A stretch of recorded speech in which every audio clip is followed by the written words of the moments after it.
Gaano nga ba katindi ang isang Blackheart? Bakit kailangan ito ni Jinwoo? Dahil sa episode na ito ay masasaksihan natin ang hindi matatawarang kapangyarihan ng ating bida dahil sa special effect ng Blackheart. Nakapasok na ang mga hunter sa Cartenon Temple at laking gulat nila na mayroong isang monster na kayang makipag-usap sa isang tao at kaagad nitong pinatay ang tatlong hunter dahil gagawin daw niyang offer ang mga tao sa nag-iisang king. Lumipat ang eksena sa memory ni Jinwoo. Biglang nag-appear ang dalawang gate sa harap ng Shadow Monarch, isang red gate at blue gate, at parang halo purple ata ang kalalabasan nito mga lords. Pagkatapos lumabas ang hindi mabilang na Demon Knight Soldier sa blue gate, habang sa red gate naman, lumabas ang higanting White Fang Wolf kasama ang Demon Beast Monster. At makikita natin ang napaka-familiar na aura na kaharap ngayon ang Shadow Monarch na magsisilbing leader ng kalaban kaya tiningnan ng Monarch of Shadow ang kalaban mata sa mata. Lumipat ang eksena sa Cartenon Temple at makikita nating pinapagaling ng mga healer ang mga sugatang hunter at si Choi Jong-in ang nagsisilbing leader sa laban na ito. Samantalang ang mga Colossal Knight ay unti-unti na rin nag-generate upang kalabanin ang mga hunter. Sinabi ng architect, bibigyan niya ng chance ang mga hunter na masaksihan ang kapanganakan ng king kung buhay pa ang mga ito pagkatapos ma-destroy ang lahat ng kanyang puppets. Napansin ni Choi Jong-in ang enormous power na nanggaling sa mata ng malaking statua, kaya sinabihan niya ang kanyang mga kasama na mag-ingat. Naiwasan ng mga hunter ang laser beam habang si Choi Jong-in dali-daling lumipat ng posisyon para mag-counter-attack towards sa malaking statua at isang fire laser din ang pinakawalan ni Choi Jong-in sa mukha nito. Habang si Jinchul naghanda ng isang malakas na suntok at inatake niya direkta sa mukha mismo ng Colossal Knight. Ngunit nagulat si Jinchul dahil dumikit lang ang kanyang kamao na ikinagulat din ng kalaban niya dahil akala siguro nito mababasag na ang kanyang mukha.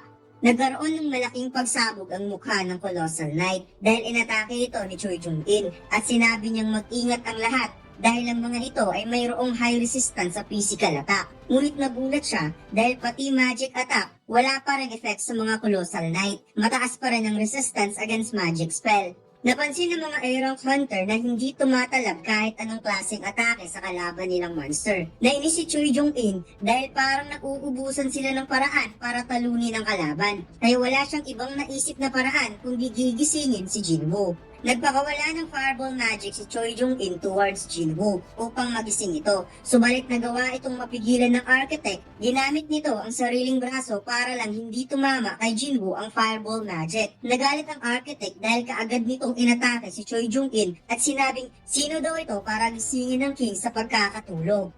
Napatulala si Choi Jong-in, akala niya katapusan na niya. Buti na lang kaagad nag-rescue si Jinchul kasama ang mga elite hunter ng Hunter Association. Sinabi ni Jinchul kay Cha Hai-en na sila na ang bahala sa monster na ito basta gisingin lang ni Cha Hai-en si Jinwoo kahit anong mangyari.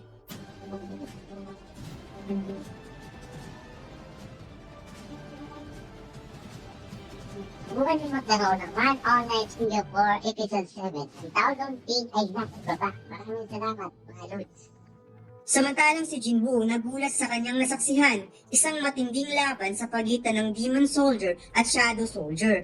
Ang mga Shadow Soldier ay patuloy lang nag-regenerate kahit ilang beses pa itong nawawasak na parang mayroon daw bottomless na mana ang Monarch of Shadow at na-realize ng ating bida kung siya ang nasa pwesto nito. Kanina pa siya nauubusan ng mana. Nakita ni Jinwoo na pinapatay ng mga Demon Knight at Demon Magic Beast Monster ang mga Shadow Soldier na walang pagdadalawang isip. Kaya napagtanto ni Jinwoo kung ang laban na ito ay sa pagitan lamang ng mga monster at Silver Soldier, bakit nagkakaroon ng away sa pagitan ng parehong panig. Kaya na-realize ni Jinwoo na mayroong internal conflict na nangyari o di kaya ang Shadow Monarch ay hindi talaga lumalaban sa side ng mga monster. Tapos na ang laban at nagawang talunin ng Shadow Soldier ang mga Demon Soldier habang nakaupo ang leader ng kalaban at makikitang pagod na ito sa pakikipag one-on-one battle against Shadow Monarch. Nilapitan ng Monarch of Shadow ang kalaban at tinanong niya ito kung bakit nitong napili na traidorin siya. Sagot ng kanyang kalaban na wala siyang kwenta. Hindi niya nagawang patayin ang Shadow Monarch. Tinanong muli ng Shadow Monarch kung bakit siya nagawang traidorin nito. Ngunit tumawa lamang ito at nagsalita ng kakaibang lingwahe na siya lamang ang nakakaintindi.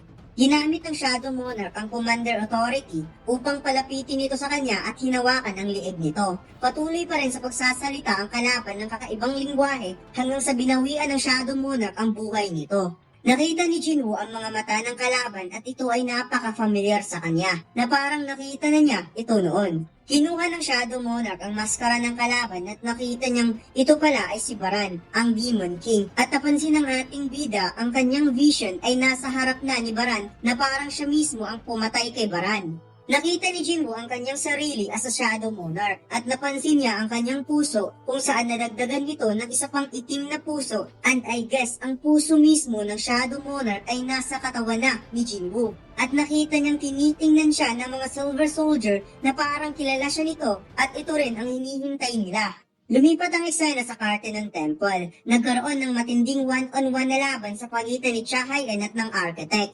Ginamit ni Chahayen ang skills, ang sword dance, kaya naging matindi ang kanilang bakbakan gamit ang espada, ngunit natamaan si Chahayen sa balikat kaya napaatras ito sa laban.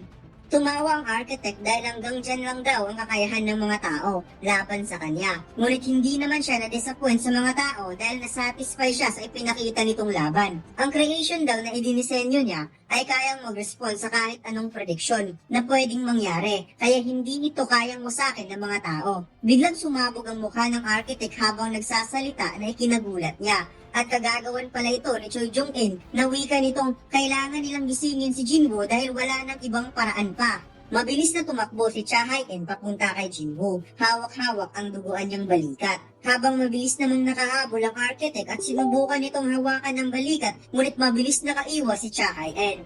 Bumagsak ang Architect na hindi nahahawakan si Chahayen at namangha siya sa reflexes nito at sinabing hindi na masama. Napansin niya na mayroong shadow sa balikat ni Chahayen at ang rule sa loob ng Kartenon Temple ay wala dapat lumabas kahit isang shadow soldier at naisip niya na inilagay ito ng king sa katawan mismo ng babae. Tinanong ng Architect kung ano ang relationship niya kay Jinwoo. Sinabi ni Chahayen sila ay mga kaibigan at kailangan nilang iligtas si Song Jinwoo. Sagot ng Architect, sigurado ka ba na magagawa yan ng King? Dahil dito, binigyan ng chance ng Architect ang mga tao na masaksihan ang isang glorious event dahil sa araw na ito, ang The Greatest Monarch ay bababa sa mundo ng mga tao kaya mamamatay daw silang lahat dito ngayon din. Ngunit wika ng ating bida, sinong may sabi? Nagulat ang Architect sa kanyang narinig at bigla siyang sinuntok ni Jinwoo at makikitang basag ang mukha nito at sinabi ng ating bida, anong ginawa mo sa katawan ko?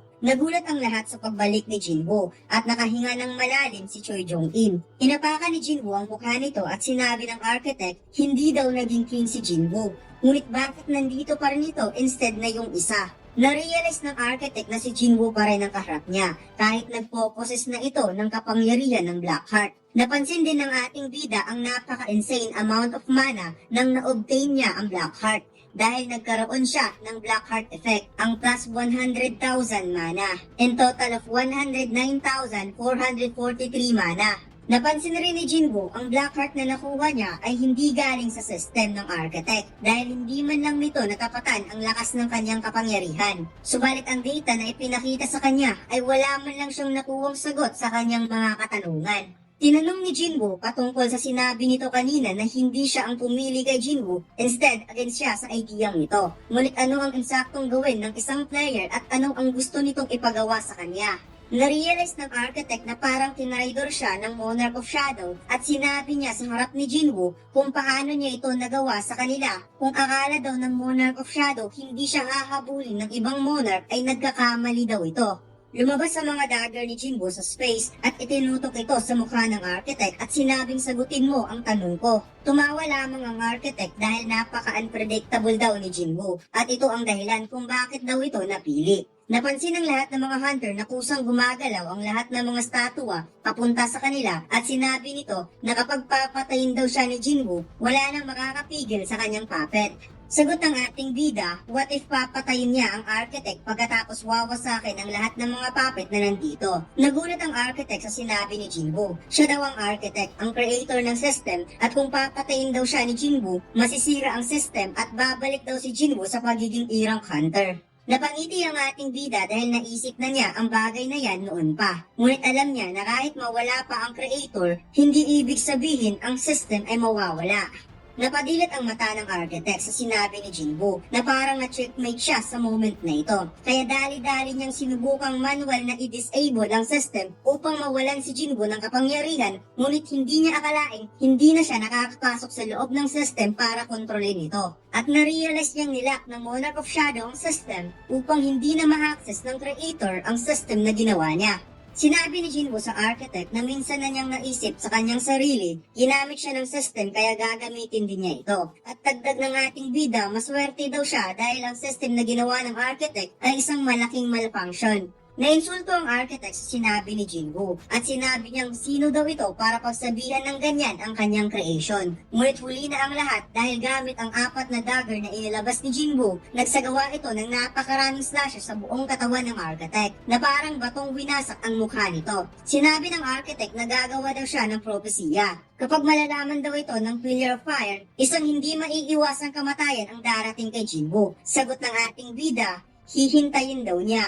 At dito lang nagtatapos ang ating kwento mga lods. Huwag mo sanang kalimutang mag-like, comment at mag-subscribe sa ating YouTube channel at mag-follow sa ating Facebook page. Salamat!